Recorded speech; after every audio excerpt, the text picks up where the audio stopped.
Hi, and welcome to Sunday Segue, coming to you straight out of the UK, and boy, what a show we have for you tonight. Let's get things started. Tonight's contest will be a triple threat match. Introducing first, coming to you live from Newport, Wales, weighing 161 pounds, the technical and sound engineer, Sugar, the Gallem Sugar, Sugs.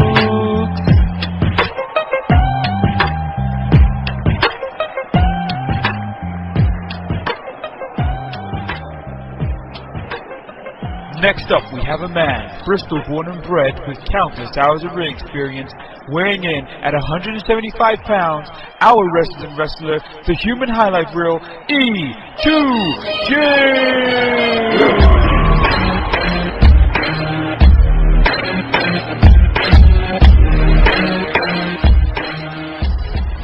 And now, the moment you've all been waiting for, the man of the hour, too sweet to be sour, the No Twitter fan coming to you straight out of Bristol, England, weighing in at 168 pounds, your host, Kinny Killa.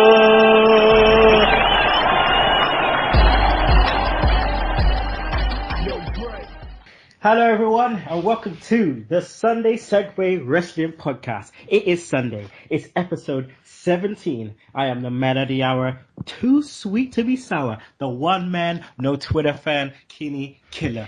And you know I'm always kicking it with the hashtag tech guy, the Gallem Sugar, Sugs. Yo. Now, we usually have the human highlight reel E2J with us. Now, we've got some technical difficulties again, people. We're trying our hardest. The tech guy is doing all he can. So hopefully Ed, Mr. E2J, will be with us shortly. But in the meantime, Shugs, how you doing, bro? Yeah, it's good. The hot weather is, we can't moan about it. We moan about the rain. We can't moan about the heat. So I'm just getting on with it. Yeah, true that. It's due to go all the way into August. So, maybe we have a proper summer. So fingers crossed. I know you're jetting out soon, stateside. So you're going to be just hot anyway. Man's going to come back blacker than Wesley Snipes' neck. Like, it's going to be blick. But, just make sure you bring me back something, player. Well, hey, if you're good. I'm always good, man. I'm always good. All right. So guys, remember, keep following us on Twitter at Sunday Segue. Segue spelled Segue. Also, follow our blog. Listen to our episodes on YouTube. Subscribe to our YouTube channel. Email us, sundaysegue@gmail.com. Listen to our old episodes on the Great Podomatic. And make sure you download that Double Twist player. So, we've had a nice little, week of wrestling, haven't we, Shugs? Yeah, I think it's been another good week. We're in a good streak at the moment. The weather has been good, the wrestling's been good, and, quite happy with the current state of the WWE product. Oh, yeah. And people, we're just going to go into it and start talking about Money in the Bank. We're going to review Money in the Bank. Money.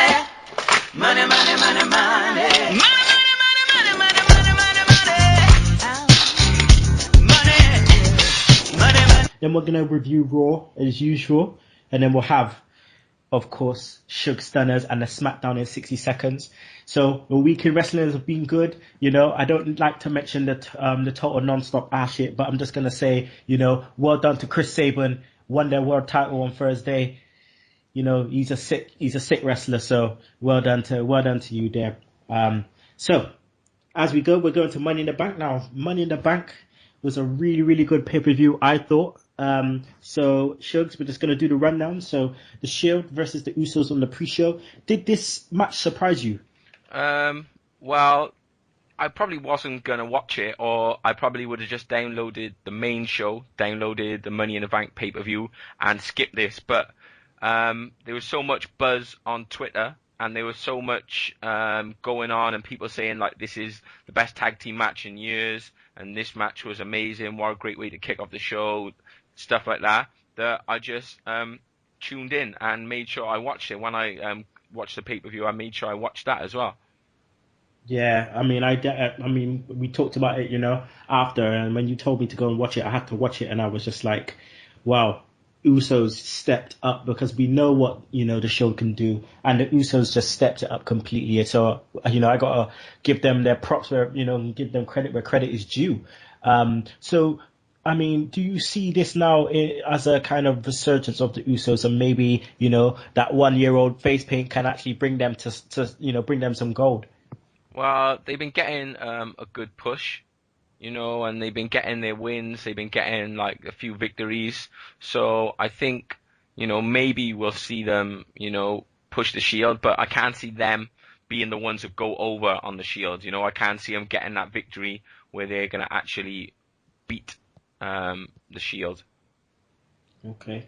All right. Well, so this match, really good match, like we said, and hopefully, there's more to come. Well, there is more to come from obviously the Shield and Usos when we start going into Raw, people. So, we're going to go into the next match on the card, which was the very first match of the night, which was the World Heavyweight Title Money in the Bank match. So, your man took it down, Shugs. Your man took it down. How shocked were you that Sandow won, and how do you reckon he will be booked from now on? If we go from the spoilers for Raw, then hopefully he's not going to get the Ziggler booking.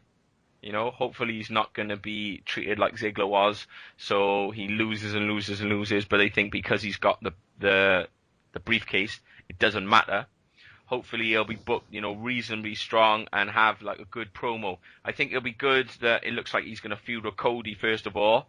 I hope they don't put the briefcase on the line for their match. I hope they just have a feud, but maybe that'll make it a bit more interesting. But, I thought it was good to see him win, and he won by being smart again. Like, he didn't really get involved. He went and hid, and then he came through at the end and took it. But like, I thought the match was all about Cody, really. Yeah, Cody. Oh man, I actually thought he was gonna take it down, man. And then when I saw him going up, I was like, nah, I know Sandow's coming for him. He's coming for him now. Mr. Lewis Hatton is very, very happy that Sandow took it down. So I'll just give you a quick shout out there, Mr. Darts fan. I know you're happy about that. So your man took it down too. Wow. I mean, what did you think of the match though? Yeah, I thought it was a good match, a really good match. I thought, these were like the up and comers, so they needed to put on a show. These weren't the ones in the All-Star match, so these are the ones who actually had to, up their game, and I thought that they all did that. They all just went for it. They put some good moves in. They were just fucking putting their bodies on the line. So Yes. I thought it was a really good match. Cesaro, man, he as always, he's just ever present. He just knows what he's doing. I like the bit where Dean Ambrose was swinging the ladder around his neck, and then all of a sudden the Real Americans held him up, and I just thought that was just wicked, man. They did a good job, and at first I wasn't too sure about the match, but they did what they had to do, man, and I have to give them props. So let's go on to the next match, which was Curtis Axel versus The Miz. Did these two work well together, did you feel? Yeah, I just think that I wasn't really that interested in this match. It was more like filler. I don't think they've done much to build up the angle. I think they just need to somehow make it more interesting. I don't think these two go together. Yeah, it's bland. Yeah, it's just like Miz is not a ball bag. Yeah, he's a ball bag, but I don't think he's enough of a face. And then obviously, I don't think Axel's enough of a heel. He's gone from feuding with Cena and Triple H to feuding with The Miz. It's like a really big drop, and it's not very interesting at all. Well, he's just, I think at the moment they're just both in limbo, and obviously he needed someone to fight, Axel did, and The Miz just happened to be there. But yeah, I agree, it was a filler. So the next match was AJ versus Kaitlyn. Did they perform well? Did they perform as good as we thought they would? Yeah, I think they've got a good feud going on. I think they got good chemistry. I think AJ works well. Like the size difference is good. And I think that she brings out the best in Kaitlyn. I think 100%. AJ's the better worker out of the two, but she's like bringing out the better in Kaitlyn, and Kaitlyn's like improving all the time. So I think it's a good match. I think they can still up it a bit more, and I think they can still go better. But just have to wait and see what they try next. I think SummerSlam they need to have like a big match, like maybe like a ladder match, or maybe like a tables match, or maybe just like something big, something that's gonna take them up to the next level.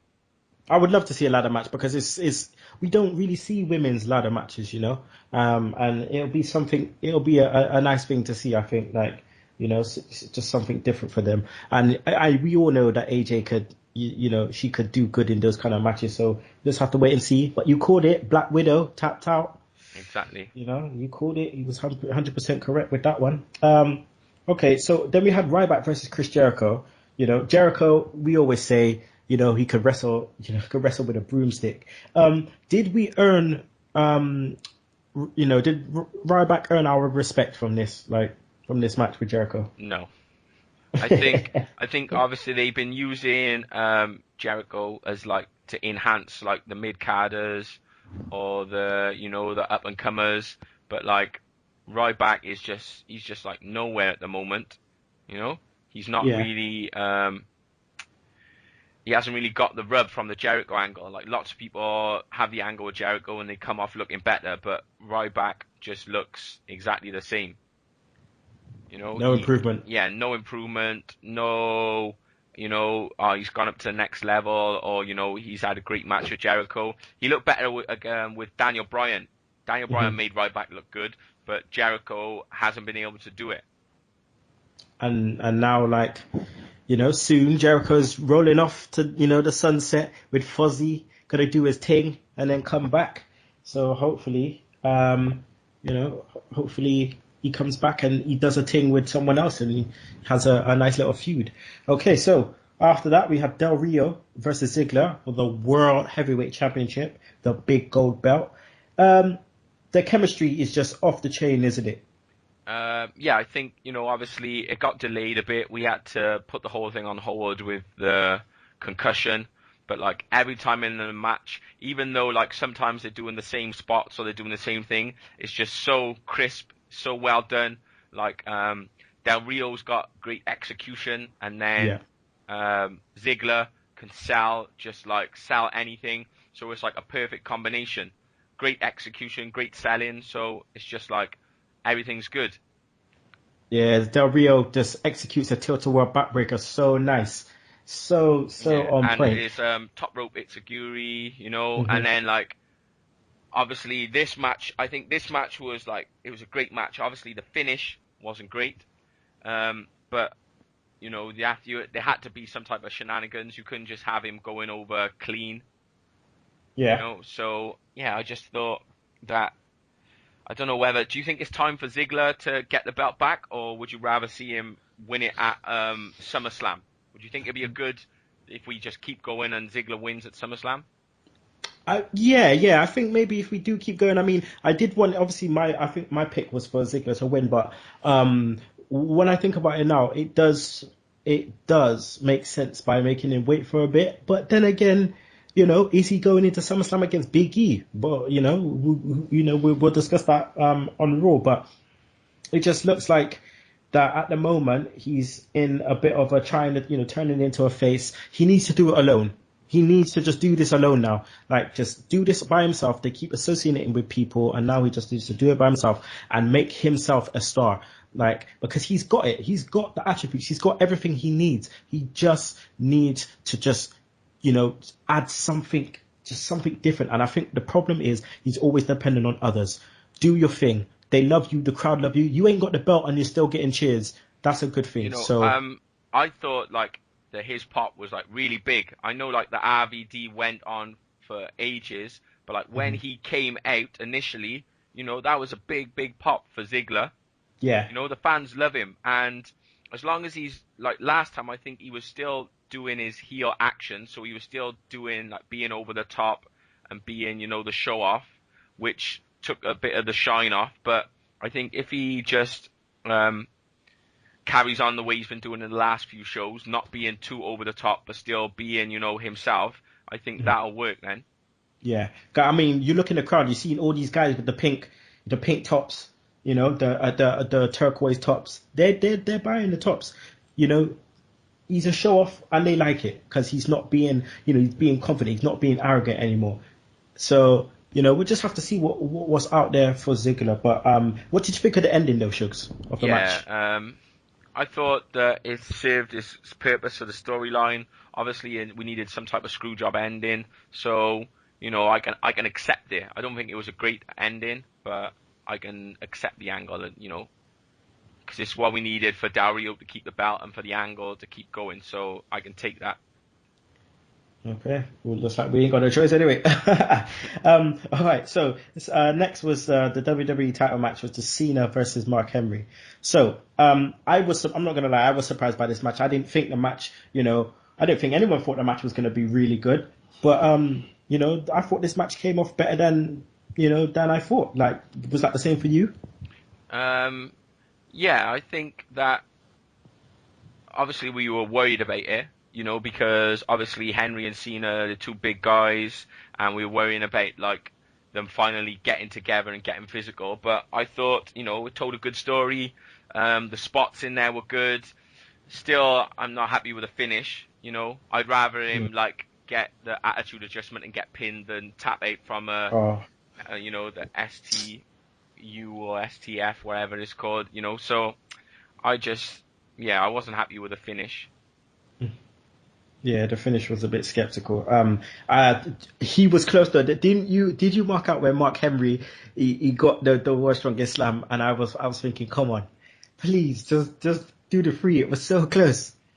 It was it was pretty close. Like, you know, it was good, but I just nowhere through the match did I think he was gonna win.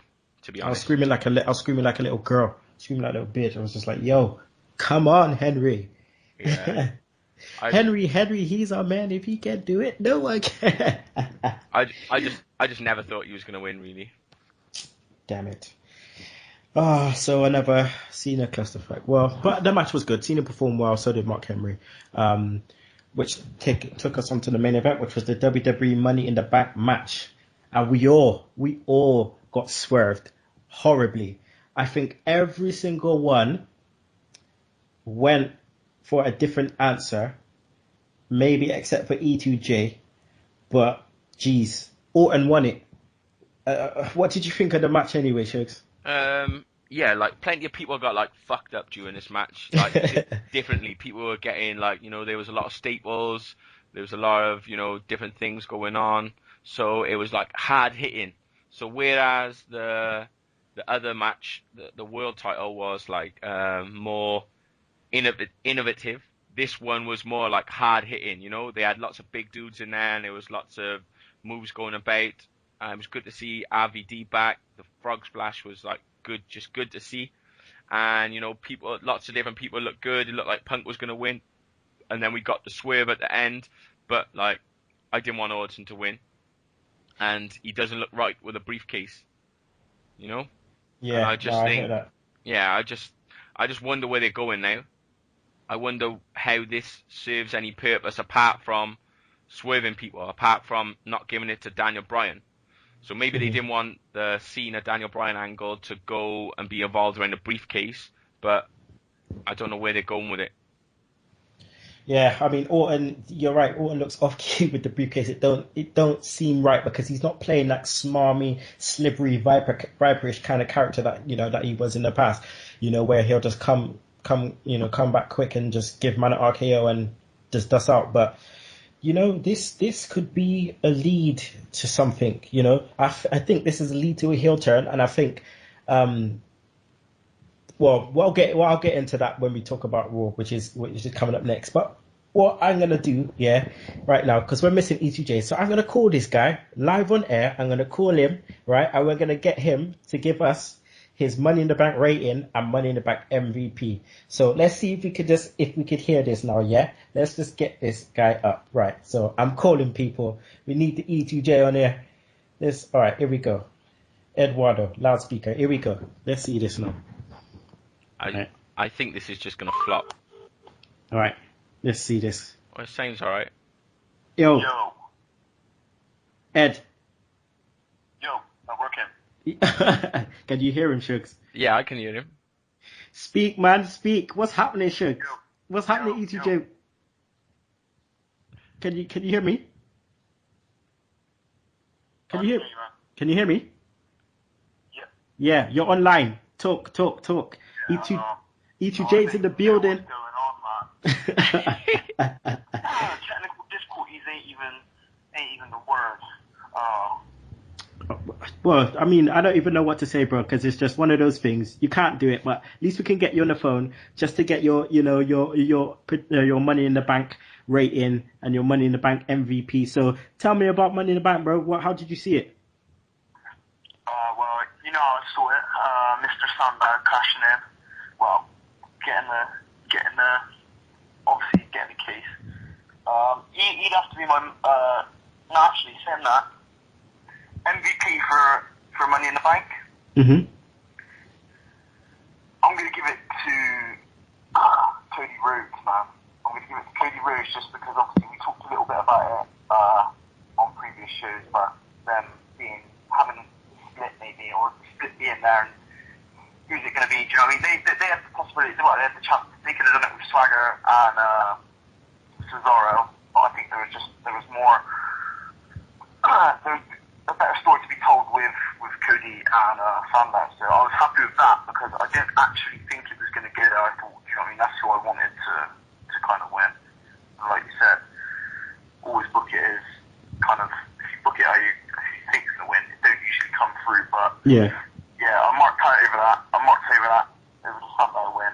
So I was going to give him MVP for that, but I'm going to give it to Cody Rhodes just because I thought he put it on, and I thought literally he could become an instant face overnight. It didn't even have to be like a good face. I think people enjoy faces now. They're bad guys pretty much, and then as soon as they get that little push or that little swerve, then people jump on the bandwagon. It's just the same. If Cena turned heel now, everyone would be liking him. So technically, he wouldn't actually be a heel. So what is your rating for Money in the Bank? Overall, I enjoyed it. So I'm gonna give it a solid 8, possibly 8.5. Okay, you heard it first, people. ETJ on the phone. That's how we have to do it sometimes, you know. Technical difficulties. Say that again. I was just saying that it shouldn't have to be done this way, but it's getting done one way or another. All right, bro. We'll keep trying to sign in, and we'll call you back. Try and get your Raw rating and your feelings on Raw. Okay. No problem. Appreciate the call. All right, no problem, bro. All right, in a bit. There we go. We had E2J on the phone. That's how we do it, player. We just gotta make things work for us. Right. So, Shugs, what is your Money in the Bank MVP and your Money in the Bank rating? I think the MVP is gonna be Cody Rhodes. Mm-hmm. I agree. Like, he was the one who, like, coming out of it, changed his status. I know the other two got the briefcase, but he was the one who had, like, changed people's, like, point of view, or might have changed the way people looked at him or the way management looked at him. So, those, and the rating, I would give it like a 8.5. 8.5. 8.5. Okay, we got 8s. That's nice. That's a good. Because I still don't think it was as good as Payback. Mm-hmm.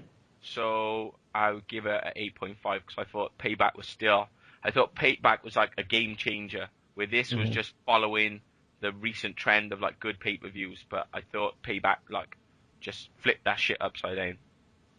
It flipped it upside down for true, and we're gonna flip it upside down again, because now we're gonna be talking about Raw, people. A really, really good Monday Night Raw, I thought. Some excitement, some really good matches. So let's get into segment 1, which was, it opened with Brad Maddox coming out to a drum roll. Did you like the start to Raw, Shugs? I thought that after it was much better than Brad Maddox's appearance at the pay-per-view. Yeah. Because that was just like cringeworthy. It just dragged on. But yeah, I thought it was a good start. You know, Maddox came out, then Cena came out doing his normal bullshit, then Orton came out, and then my guy Fandango came out and like was just like quality. Can you see Maddox being good in the role that he's in now as a GM? Yeah, but I think he can be good at the role they give him, which is to not be good. You know, Yeah. he's set up to fail and set up to be someone who's just going to be influenced by everyone else. So I think that he's going to be good at that. So I think he'll be a success, but at being bad. Yeah. Fandango got a bit of a shine on this one, like we said, and it went into a match, which was segment 2, which was our man Fandango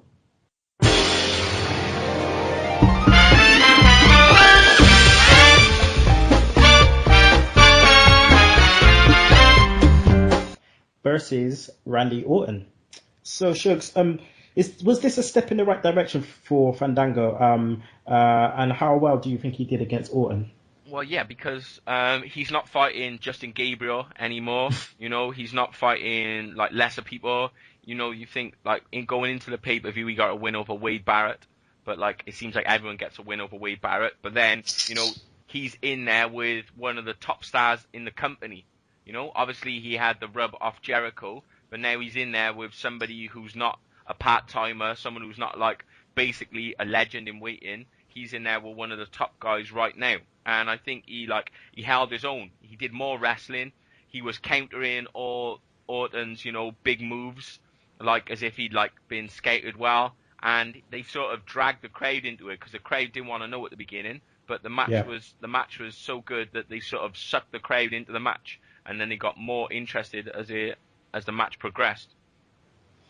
Okay, well, the question that we had on Orton, you know, all them episodes ago about how do we turn Orton heel, I actually have an answer.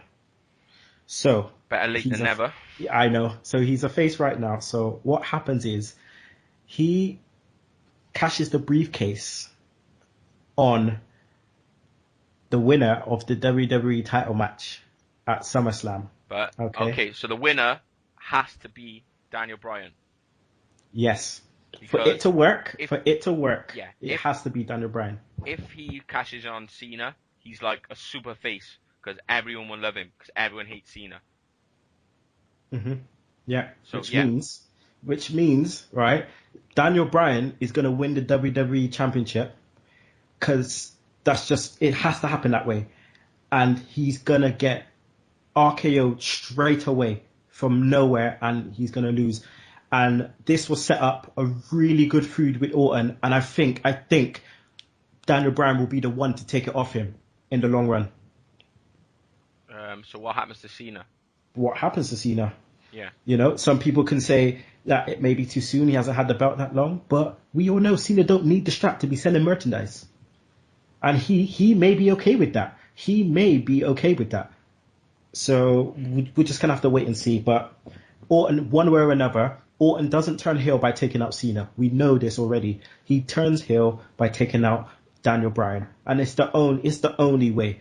It's the only way because I can't see it happening any other way. He's primed for it. And I think this is the way that they thought, you know, that it can work for him to be a heel because any other way just does not work. If he took out Daniel Bryan just normally as he is now, it wouldn't work. It has to be with Bryan holding the strap. So we're just going to have to wait and see. But, you know, in some ways I hope we're wrong because obviously D. Bryan's our boy. In some ways I hope he's right because Orton as a heel is sick and he needs to stop this robotic stupidness because he's a bit of a pun right now. But okay, this brings us into segment 3. Mark Henry comes out in his Chris suit again. Man's wearing dark blue pinstripe this time. Did you see a Henry turn coming, you know, happening into something like this that we saw on Monday Night Raw?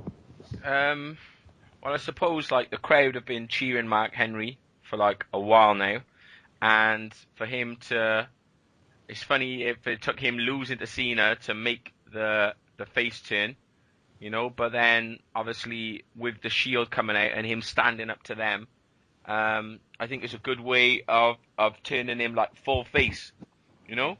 So, but like, I don't want smiling, happy Mark Henry face. I Yeah, that's what I want, was gonna say. the House of Pain. Somebody's gonna get their ass kicked, but I'm still a face, Yeah, that's what I was just gonna ask you. Like we don't want, we don't want that Mark Henry, because that Mark Henry, world's strongest man, looking like a Power Ranger, looking like some fake MVP. We don't want that. We want to cheer Mark Henry as he is. We want him to carry on with the House of Pain. He can still do it. We've seen people adapt, heels adapting to faces without actually doing the goody two shoes stuff. I mean, Sheamus is doing it right now. He's a face, but he's doing heel stuff. It don't really, make any sense. But, Mark Henry is a beast. We love Mark Henry, and he just needs to keep doing what he's doing. And hopefully this brings him out, a bit more, brings out a bit more of his character like we've seen recently. So the Shield, is that a nice feud for him to go into?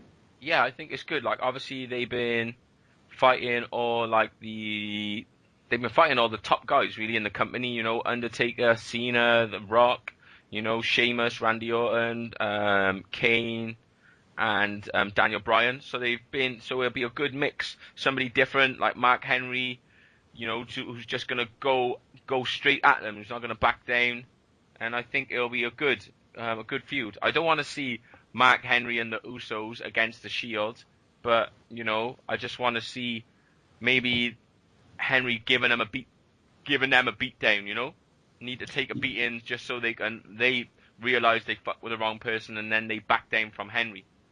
Yeah, that would get Mark Henry over like real hard if he's just him versus the Shield, and he just goes in on them. He just goes in. Like, if we had, say, Mark Henry versus the Shield at SummerSlam, just to say, okay, or we have Mark Henry versus Reigns and Rollins in a handicap match, Mark Henry still loses, but he still messes them up. Does that work, or would Mark Henry have to go over? Yeah, no, that could be good. Like in a handicap match or something like that. And then Mark Henry just goes at them, and he makes a valiant defeat, that would be fine, as long as he's taking one of them out, So if he took out, normally it's Rollins, took out Rollins, give him the world's strongest slam, and then he gets speared, and then loses the match, but Rollins is just in a mess. Yeah, that would be fine. Okay. So we go to segment 4, which was Del Rio versus Ziggler, number 2. So another strong match from these guys. Is there like a big face payoff for Ziggler with a feud with Big E? Yeah, I think so, because obviously I think it would have been better if they had she screwed him out of the title, but that was a mistake. And then I think it would have been better if they had more went behind his back, rather than he dumped her and now they're beating down on him, because you don't really feel sorry for him, you just cheer him, and now he's got beef for them. I think that if they had been carrying on behind his back or something like that, then that would have been better, because then he would have got more sympathy, and then it would have put him over more as a face.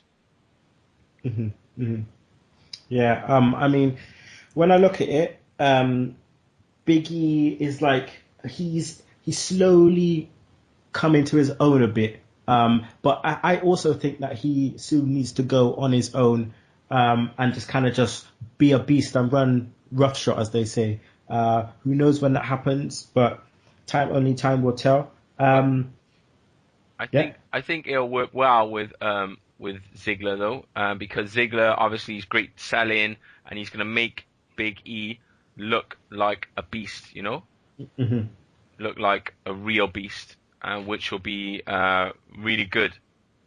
I just don't like the way that this feud's gonna happen because of AJ. I mean, it's just a distraction for AJ when she's got the Divas title, and it's just you got the Divas Championship. Do what you're doing with the Divas. Just allow getting involved with this kind of thing. But one way or another, they have to set something up between Big E and Ziggler. When they try and do these things, it doesn't have the same impact as it did in 2003 or 2004 when Batista left Evolution. I mean, that's what you call a turn, you know. That's what you call a real turn in a group. And it just, those kind of things, what we see happening now, it's just not the same as it used to be. And I think that they need to draw it out a bit more. But you know, this is the second biggest pay-per-view of the year's coming up, and they got to do something, don't they? All right, so we're going to segment 5, which is the Wyatt family.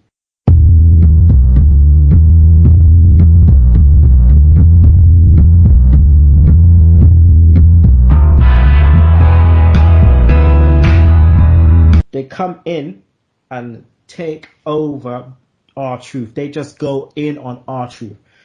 Wyatt's on the mic. They're good, ain't they? Yeah, well, Brie is Brie.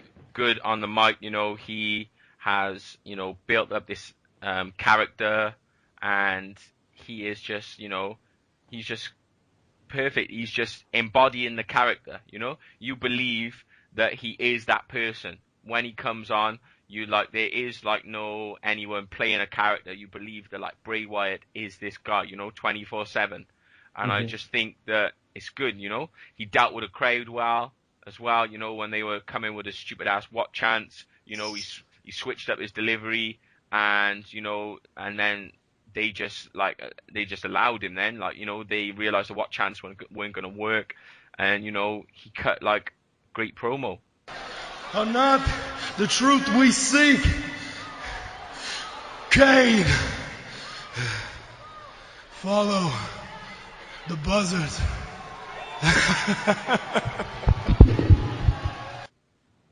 Follow the buzzards. Follow the buzzards, Right. I think it was a bit, I'm not sure about the use of R-Truth. He come back, and it was just come back to just get this beat down, That's it. Yeah. He just got his ass handed to him horribly. Yeah. So the Wyatts, they've been in for a couple of weeks. I know they made an impact on NXT, but they're in the big leagues now. So, have they made a good impact so far? Yeah, a few people have been complaining about, the beatdowns, saying the beatdowns haven't been good enough. But then it's good just to see Bray Wyatt in action, this is the second appearance on Raw. The first time, obviously, he just came and just, stood over Kane. But this time, he's in there and he's actually, getting involved, getting physical with R-Truth. So I thought that bit was good. Yeah, I mean, it looks in. Sorry, carry on. Yeah, which is the one with the sheet max? Which is that, Eric Rowan? That's Eric Rowan. And the other guy, Luke Harper. So which is the one that people are saying is good, and which is the one that people are saying is bad? Well, they're saying Luke Harper, who is Brody Lee. They're saying he's good, and they're saying Eric Rowan. Eric Rowan is the novice out of them two. He is, he won't make no modes about that. He is the less experienced one, because he is a product of NXT, but Brody Lee's been on the, been on the independents and stuff like that. So yeah, and this is what I was saying. I think it was Kurt Bauer was saying that if he saw him this many years ago, and if he's still only this good after all these years, then maybe he's not a very good wrestler. Whereas the other one has been impressing people. So maybe maybe they're gonna bring Kane in, and they're gonna brainwash Kane, and that's gonna help with the angle, but. I don't think they're that bad. No, they're not that bad. I mean, obviously seeing the stuff on NXT, bearing in mind they say that he's been around for all this time, but Eric Rowan hadn't been allowed to come on to FCW TV for a long time because he had to train. They took pictures of him and stuff, and he had this Nordic kind of gimmick, but it was he had only been on TV, 2 or 3 times.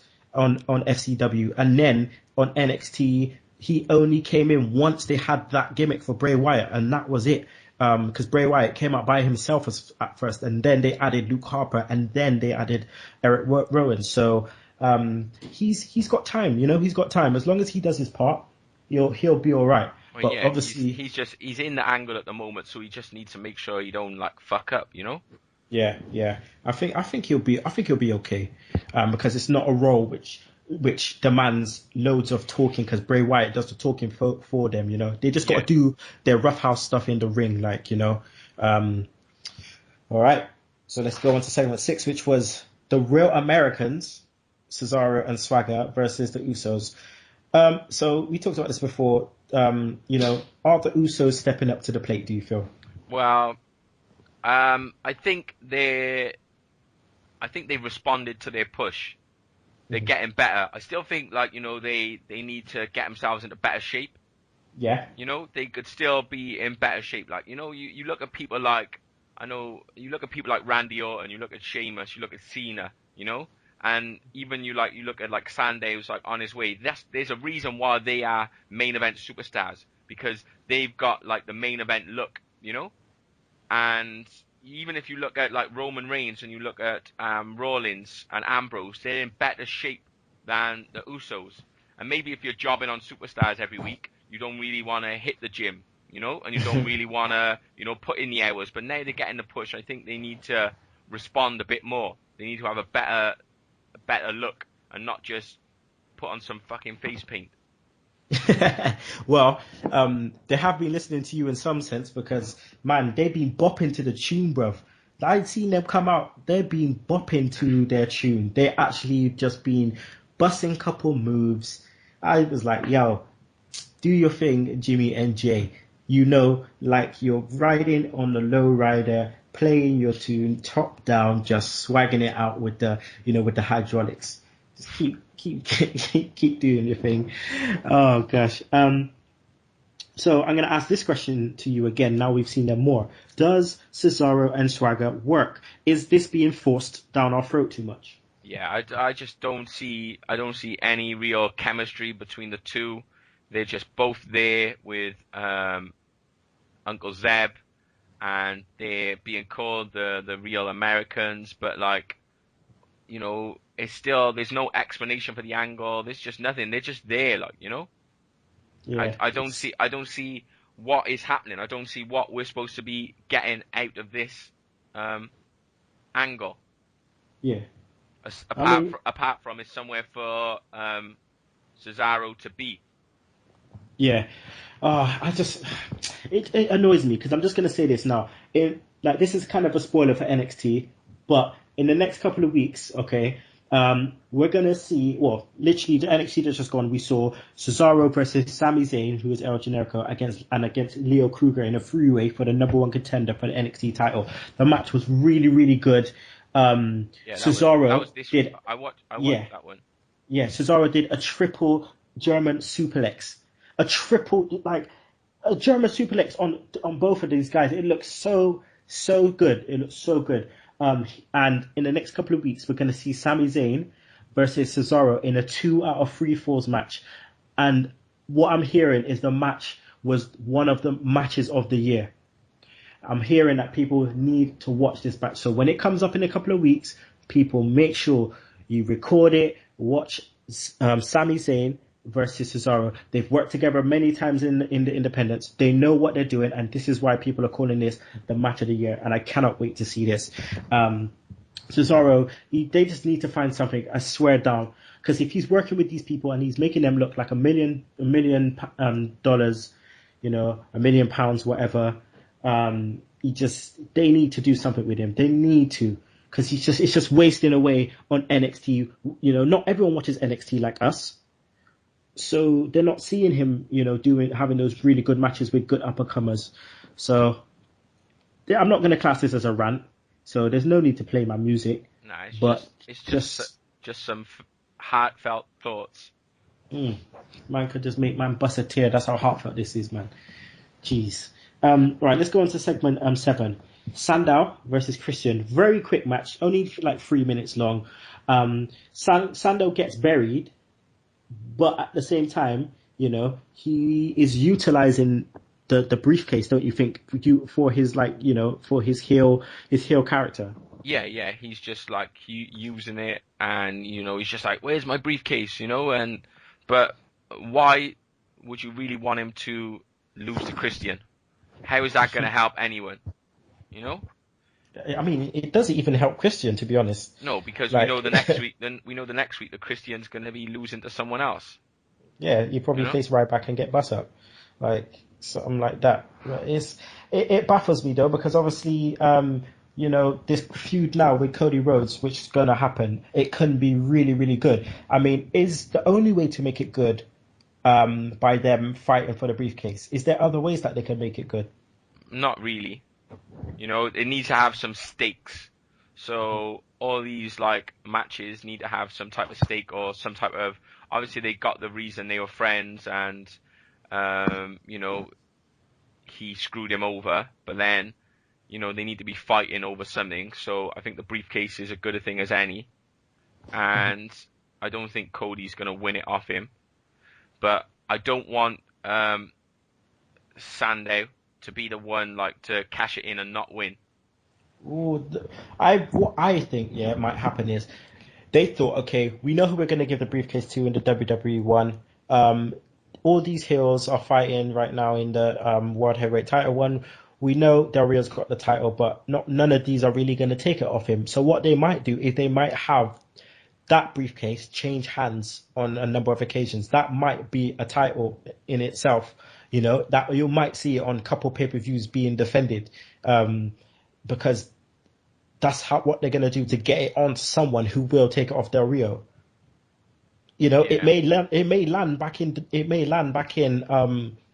Ziggler's lap. And that's how he takes off Del Rio. It may land back in Del Rio's, in Ziggler's lap. Who knows? But I just really think that they're going to use this briefcase as something to defend on the pay-per-views, and give it and get it to someone else that's going to be credible. They did it with Edge, with Mr. Kennedy. So who says why they can't do it again? Kennedy was injured. Kennedy was injured. They thought he was injured badly, and they took it off him, and he wasn't injured as badly as what they thought. And then he just disappeared, So we've had Money in the Bank. So we got August SummerSlam, Night of Champions, Over the Limit, Hell in a Cell, and then we got Survivor Series. So do you think that it's going to be? Well, who do you think Del Rio's going to be fighting now? Because we've got, I think it's August the 17th or something like that. Mm-hmm. So we've got quite a lot of time, a whole month. That's probably going to be my first show back, actually, the Survivor Series prediction show. SummerSlam, sorry. SummerSlam, yeah. So that is going to be what? How many weeks? 4 weeks? Yeah, something like that. 3, 4. Yeah. So who do you think? What? So we've got one match already. We've got the WWE title, Cena against Daniel Bryan. So who do you think is going to be fighting against Del Rio? See, my first thought would have been, Ziggler, but it looks like that might be going into another direction with Big E, unless they say it's going to be unfinished business with Big E and have Del Rio fight Ziggler. But it looks like they're going for the Big E route, so I'm just not too sure. I'm just trying to think who he could fight, because it has to be a face. I don't really want to see Sheamus fighting, but we might see that, because Sheamus ain't Sheamus ain't really feuding with anyone right now. He was feuding with Sandow. That's finished.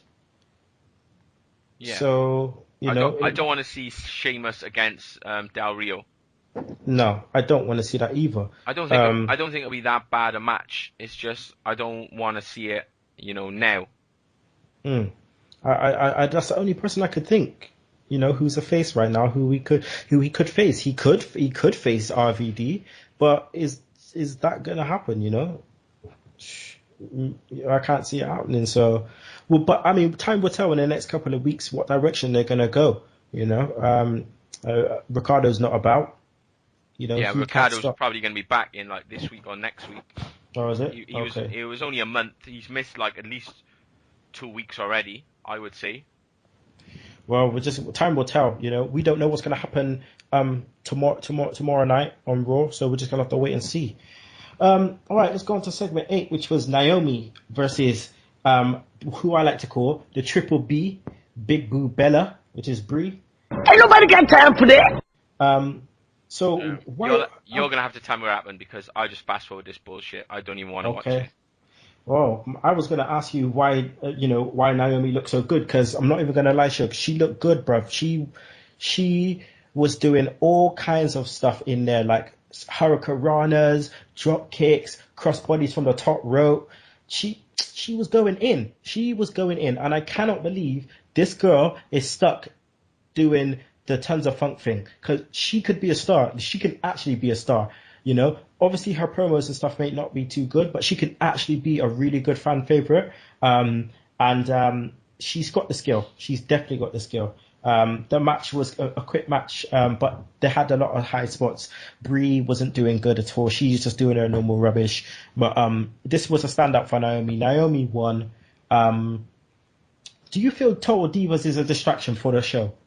Well, yeah, I think it's going to be a distraction, especially if they're going to work in like Daniel Bryan and John Cena to it. I don't think you should ever break kayfabe unless you're doing it unless someone's like really injured, unless it's for an injury angle or for something serious, like someone's like ill or something like that. I don't think there's any reason, like we did with Jerry Lawler. This is not part of the storyline. Otherwise, Yeah. It's all just storyline. It's all advancement on storyline. So if the show was going to show you some like backstage stuff and it was going to weave into the storyline, so it was just like slightly going over, slightly into reality, so showing their normal lives as like, the people behind the athletes. But then I don't want to see it coming into storyline. I don't want to see him bothering like the male wrestlers. Yeah. I don't want to know that the Cena and Bryan are with the Bella Twins. I know that. I'm happy to know that. I don't want to see it on TV. Exactly. Leave the chicks out of it, man. Leave them out of it, because we got something strong there without the chicks. You don't need to get them involved. Don't need to get them involved. Like, the Total Divas is E. Total Divas is E. People will be watching it because it's E. There's millions of people that watch E. They won't watch it just because it's WWE. They'll watch it because it's E. So they will have, women watching it. They'll have guys watching it. People will be watching it. So they don't have to worry about that. They don't have to involve. You already involving Natalya and Tyson Kidd in your team. You don't need to involve everyone else. You don't need to do that. All right. Let's go on to segment 9, which was, I think, one of the best segments of the night, which was Punk and Heyman promo. So, Shugs, can you just run through this for me, please? Well, it was just like, this is what we say about Punk and we say about Heyman. This is why they're so good, because everything they do is just based in reality. Everything is grounded in like their real life feelings or like the stuff that's actually happened. So like when they're delivering and when they're, shooting on each other, you believe in it. You're just like, oh shit, he didn't just say that. Nah, I can't believe he said that. And so like, you had Heyman going on about no one cared about him, and you had Punk saying he's going to make him pay and all this. And then when Heyman just did the clobbering time and fucking Lesnar come out, I was like, oh shit. And Lesnar's looking bigger every time he's on TV. And obviously we've seen him going up against Cena. We've seen him go against Triple H, and these are two big dudes. But like when he came up against Punk, he just made Punk look tiny. Like as if he was like a fucking cruiserweight or something. And he was ragging him, He wasn't wrestling, he was getting ragged. When he ripped him by his hoodie and just like dashed him, I was like, oh shit. But, and they were going in hard as well. They weren't pulling any punches, like those elbows and those shots and all. But like, obviously, Lesnar he just don't give a fuck really, He does not give a fuck. So he's just like, yeah, hit me, I don't care. So Punk's just going in. Like, obviously we saw the match with Cena where like you got busted him open like the hard way and just like basically was just giving him like real elbows to his head, And yeah, I just thought everything in this angle was just perfect. From the stuff on the mics to like the physicality at the end was just like fucking brilliant. Oh, the F5 man onto the table, man. Oh, CM Punk looked like he got free. You're right, man. He was getting dashed around like he was a ragdoll. It's just too much. But Brock Lesnar, man, you gotta give him credit, man. This guy comes in and just acts like a complete machine. Yeah, this is how he should have been booked from day one. From day one, this is what he should have done to fucking Triple H. This is what he should have done to Cena. Just fuck people up, Not lose. Maybe you can snatch a win off him. Yeah, fair enough. You might be able to catch him, but no one should be looking strong against Lesnar, because he's a legit fucking just ass kicker, you know? That's what he said. I'm an ass kicker, and he is. Should be fucking people up on a daily basis. 24/7. Exactly. Just have a t-shirt saying fucking people up 24/7. Exactly. Okay, well, now we go into segment 10, which was Jericho versus RVD, which I thought was the best match of the night by far. How good was this match for you? Yeah, you know, I thought it maybe went a bit longer than it could have gone. But, you know, these two, they could just go in and you could just say, I want you to have like a 15-minute match, and they wouldn't need to, like, you know, do no rehearsals. They wouldn't need to plan nothing out. They could just go in and they could just get the job done and look better than, like, you know, 90% of the roster. And I think that's what they just done. They just went for it, you know? They were just like, we're going to put on a show and let's fucking do it. And that's what they did. You know? 100%. This is what this is a type of match where everyone in the back, you know, people like Rollins, people like Reigns, people like the Usos, all these other people should be sat around the fucking monitor and watching, you know? Even people like, you know, Brie Wyatt, all these other people, they should be sat watching, saying, you know, this is it. This is what we need to do. This is what we're aspiring to be like. So after Money in the Bank and after, you know, Raw, has RVD been a good addition to the roster? Yeah, I think already he's serving a purpose. He hasn't come in and taken anyone's slot, really, you know, because there was no one doing it, you know. There's no Kofi Kingston at the moment. There's none of these who are like tweeners between like the mid card and the, you know, the top, you know, the main event level. So I think it's a good place for him to be. And I think, you know, as long as they use him well, as long as they don't overhype him, I'd still like to see Jericho come in and have a run. I think he's got a run in him. I think he could be able to hold a title. I still think he's got it in him. So when he comes in, if he could come in and just, from the beginning, just run. Well, has a heel or a face? Definitely as a heel. But I don't think we're going to get a Jericho heel anymore. He's too over, you know? Yeah, he's past it now. He's past it. He's like, he is a legend. He is like, where you've got these people like Mick Foley and all these other people coming back and they're on their Legends deal. Basically, Jericho is a legend that just hasn't been named one, hasn't had his Hall of Fame ceremony. And he comes in and does his shit and, you know, he's great all the time. Okay, right. So we're going on to the last segment then, guys. Segment 11, which was the Cena SummerSlam decision. So, how over was Daniel Bryan, Shugs, man? This guy, the thing is, the sickest thing about it was, like, I was looking for Bryan the whole time, and you just couldn't see him. You could not see him.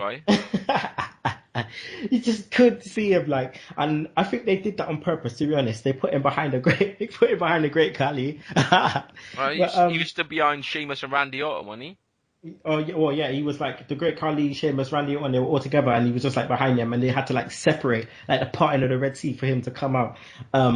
So with this match set now, okay, will this keep Bryan as a main eventer, and will we see possibly one of the matches of the year if the chicks are out of it? Hopefully, we will, and I think Bryan can bring the best out of most people on the roster.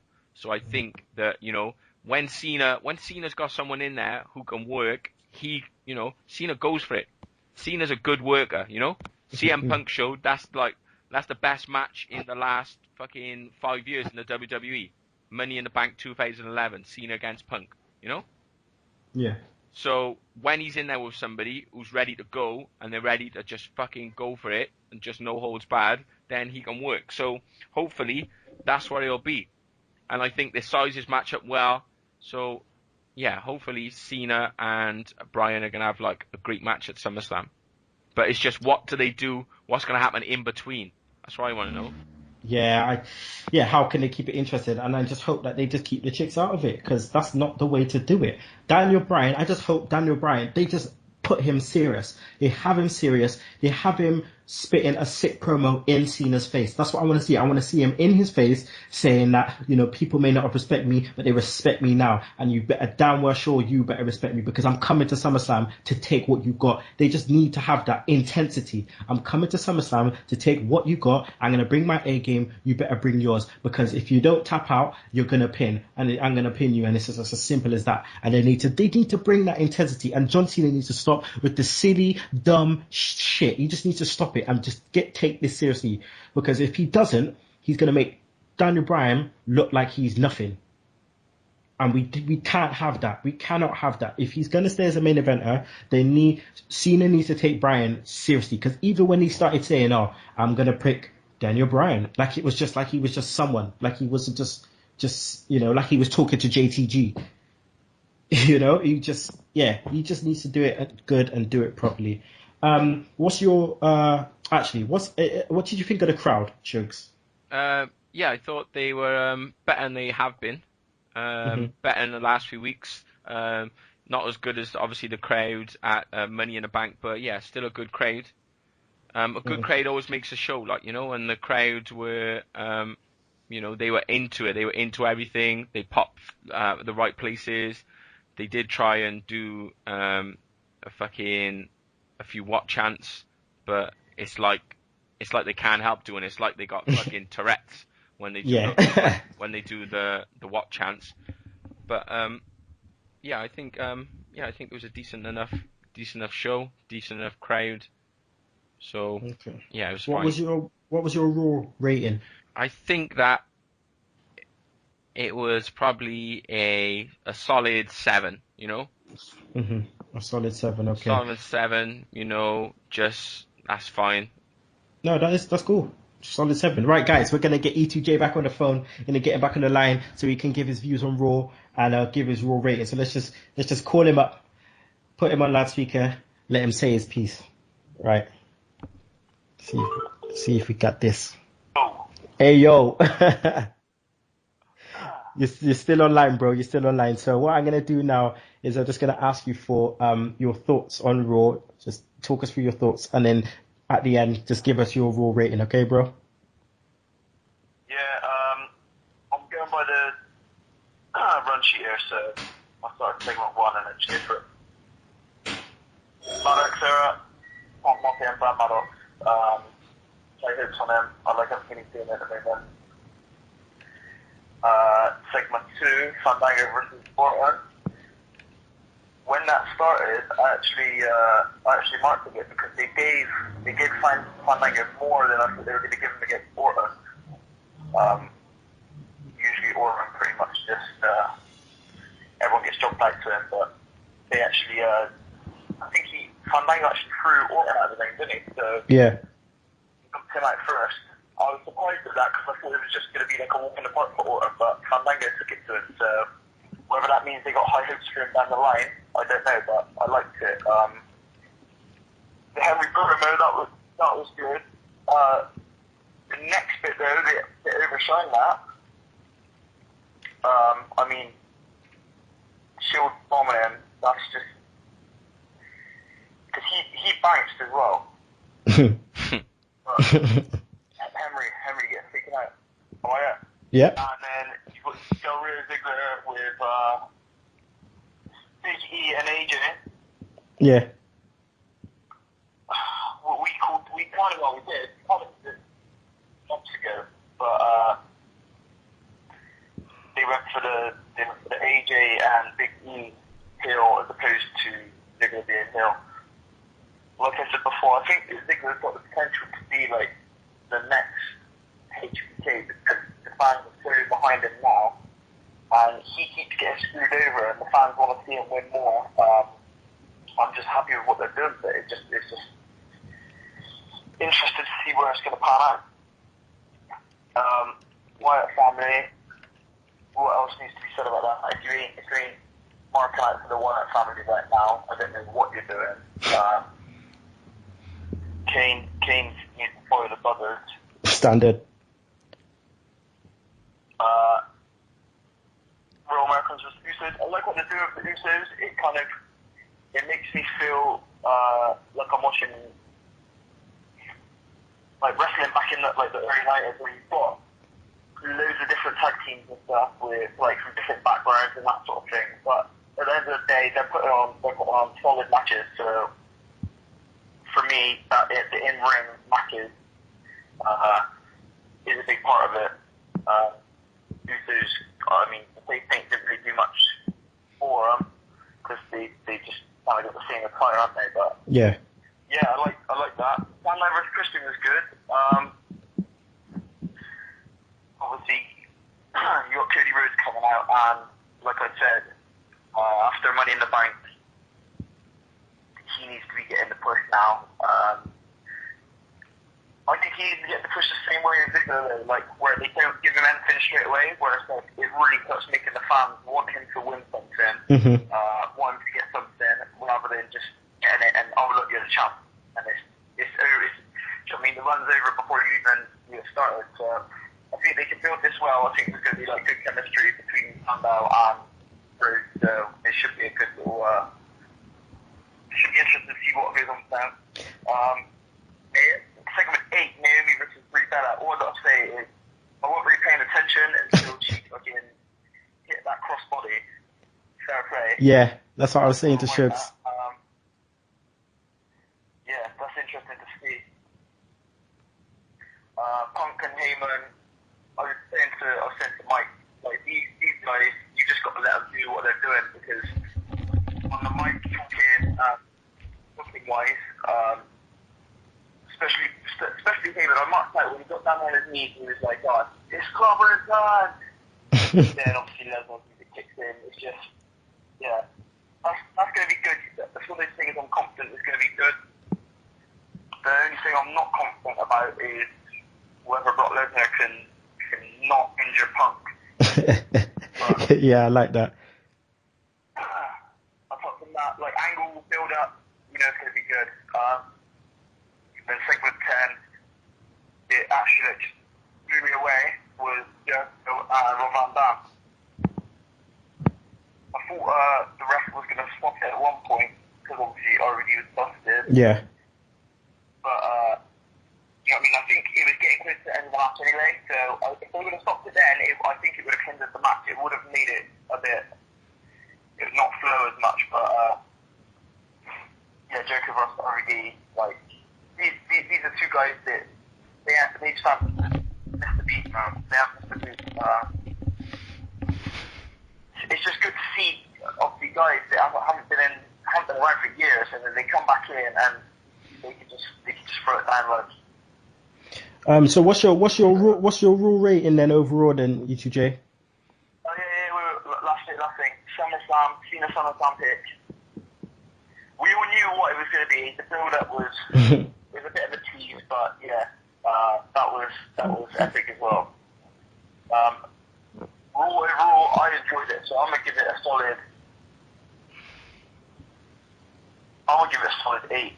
Wow, you gave it an 8. People, Shugs gave it a 7. He gave it an 8. Yeah, main thing was obviously in-ring wrestling, and they delivered in areas that I didn't actually expect them to deliver in. So overall, it surprised me a bit. I just enjoyed it, so that's why it's getting a solid 8.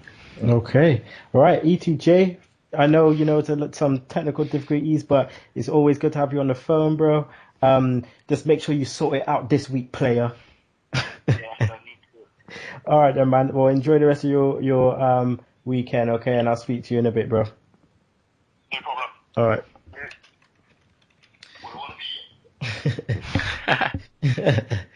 All right, there you had it. E2J. He's still there. He's on the phone, making sure he made an appearance. But like I said before, this homie better make sure his equipment is tip top, because the hashtag tech guy, he always knows how to make sure the show runs properly. And we're gonna miss him because he's gonna be off for a bit. So right now, guys, it's the end of Raw, and we're gonna go into Smackdown in 60 seconds. Roll with it, Shugs.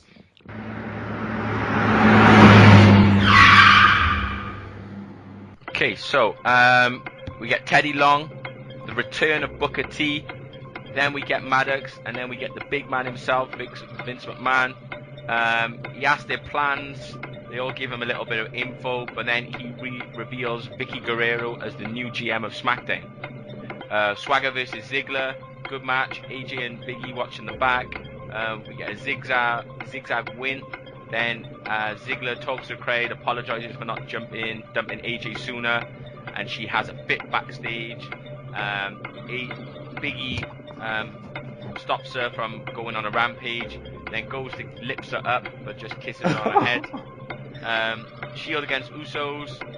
The match doesn't start, both teams brawl. Then we get somebody go and get their ass kicked, and Henry comes out to take on the Shields with the Usos, and they clear the ring.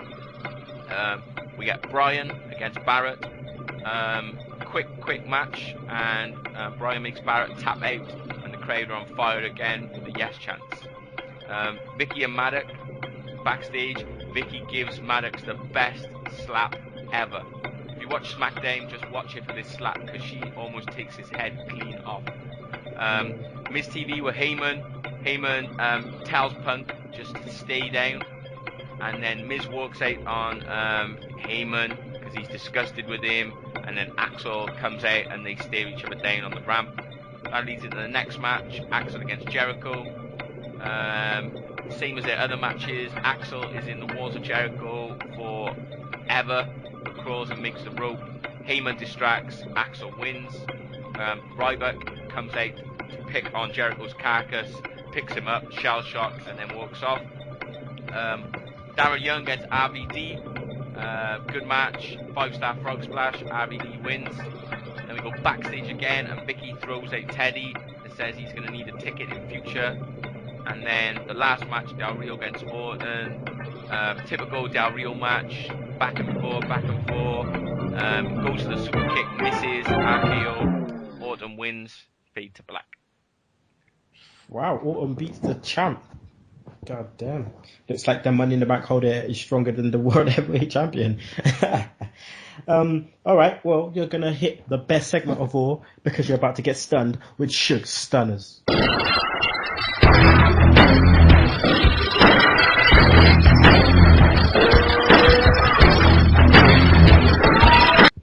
Okay, so Jobber of the Week. It's hard to choose because obviously we've just got Del Rio just jobbed out to Orton. And then we've got our Money in the Bank winner jobbing out to Christian. So I'm going to have to give it to Mr. Sandow this week. Wins the Money in the Bank Saturday in a really good match, and then loses to Captain Charisma on the very next show. Move of the Week. I'm going to give it to the top rope famouser from Ziggler. Just lined it up and then just went off that top rope, and it looked great. Top rope famouser. I love that. And the wrestler of the week, I'm going to give to Cody Rhodes, just for his performance at Money in the Bank. You know, it was awesome. So I think he deserves it, and he's jobbed enough times, and he's been jobber of the week enough times. So give some props to Cody. Some props to Cody. Oh, you're only smoking mirrors. Cody. Yes, Cody. All right, guys. Well, it's the end of the show. But before we go, I just want to speak to Shugs about the WWE 2K14 Ultimate Warrior promo. Did you get to see the video? Mate, this guy is fucked. This guy is fucked. You know, obviously he goes from various degrees of like how messed up he is and how, you know, coherent what he's saying is. But I think they just let him run with it. They were just like, yeah, we want you to do this promo. And they're just like, yeah, just do what you want, mate. And we'll just film it. Because he is fucking nuts. That's my... He was slapping players up there. And he's just like... just doing the snort, and I'm like, what the fuck is this guy on, man? I was marking out, bro. I'm not gonna lie, I was marking out. I was like, Warrior, yes, man is smacking up peeps, yeah. Like. It was funny, but like, you know, he's one messed up guy, like, you know. There's only one. There is only one Warrior. Yeah. Okay, guys. Okay, that's the end of Raw. So, as I gotta say is obviously E2J couldn't be here, but he could be here on the phone. So thanks to E2J, Human Highlight Reel himself will be back hopefully next week. But Shugs, hashtag tech guy, the goddamn Sugar Shugs, always thanks. We're gonna miss you in the next 3 weeks because you're gonna be stateside. Hopefully we can get you on while you're out there. If because we know sometimes how you're gonna try, but you might get a bro kick in the process. So I'm just gonna apologize right now, people. If Shug is out for unnecessarily amount of time, it's because I tried to get him on the show and his missus weren't having it, and he got bro kicked all the way back to the UK. So yeah, Shugs, thanks, bro. No problem, fam. I'm gonna miss you guys, but I'm gonna tune in to see what type of dead ape show you come out with, me. So hopefully the man, Mr. Clarkson, Jace the Ace, is up for the job. But obviously, I don't hope he's too good. Otherwise, you guys won't miss me at all. And so. Man, we'll miss you. We'll miss you. No homo, no homo. We'll miss you. We'll miss you. All right. So this week, in the words of, comes from Enzo Amore from NXT. So, in the words of Enzo Amore, 1 + 1 = 3.14. Time to eat your pie. Now, choke on that slap nuts.